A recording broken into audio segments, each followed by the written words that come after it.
I'm not sure what it is, but there's just something about competition that gets my blood flowing.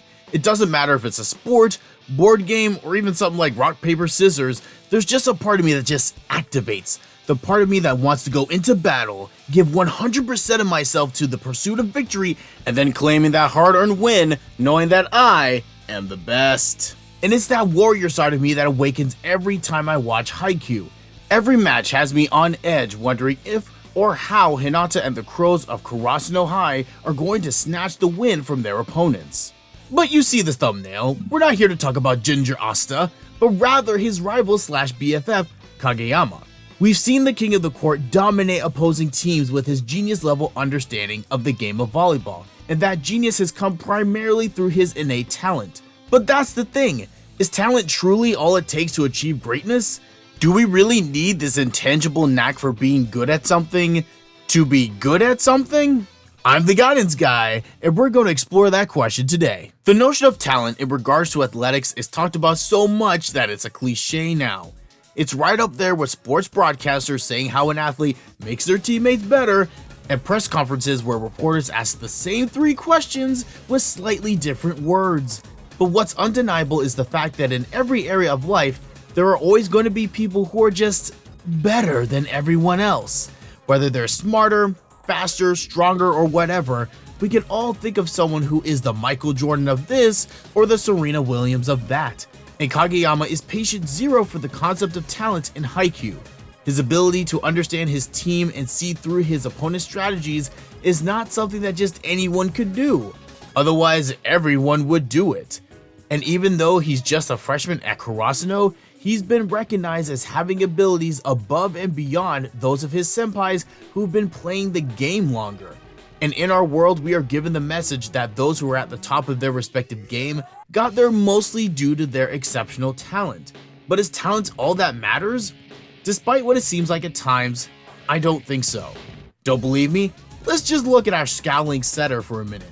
Back when he was in middle school, he was still the shining star, but too bad he was also a miserable person to be around.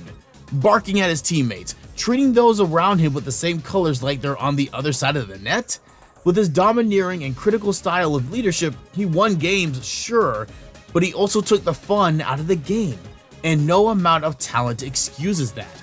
And Kageyama eventually learned that people will only tolerate so much abuse before they snap, with his teammates turning on him and intentionally losing a match. You know it's bad when high-level athletes throw in the towel. Also, the dark side of talent is the misconception that if you have talent, you don't have to try. We get tricked into thinking that because we're good at something, everything about that thing will come easily to us. But for us fans of Haikyuu, we know that's just not true. Every elite team in the anime is loaded with talent, and not only can everyone not win, every win is a knockdown battle to the end. Every triumph is hard-earned, and it's not just given to the team that's supposed to win. Otherwise, Karasuno would not be where they are in the series. I say all this not to make the point that talent doesn't matter, it clearly does, but I want to dispel the myth that talent is everything. There's more to success than pure ability. Do you put in the time to improve your craft, whatever that may be? Are you willing to learn, or do you always believe that you're the smartest person in the room? Do you treat those around you with respect? Do you recognize the efforts, talents, and abilities of those around you, or do they only exist to serve your needs? Because if talent was the only thing that mattered, Hinata would be a non-factor outside of his one special move. And these were lessons that Kageyama had to learn at his time at Karasuno. And we have seen him become not only a better player, but a better teammate and a better person. And lastly, just because a goal is hard to achieve, that doesn't mean that that's the universe's way of telling you to give up because the goal is impossible. It may just mean that you need to dig deeper, think of a creative runaround, or rely on others around you. Success is a puzzle that we put together as we go through life, and though talent plays a role in that puzzle, it's far from the only piece. Now it's your turn. What do you believe are the limits of talent? Can it truly be trusted to win the day all the time, or are there other factors involved? Let's see some discussion in the comments. And as always, take a moment to do the YouTube thing. Like, subscribe, and share this video with others. And don't forget to ring the bell so you'll be the first to know when the next guidance guy is ready to go. Until next time.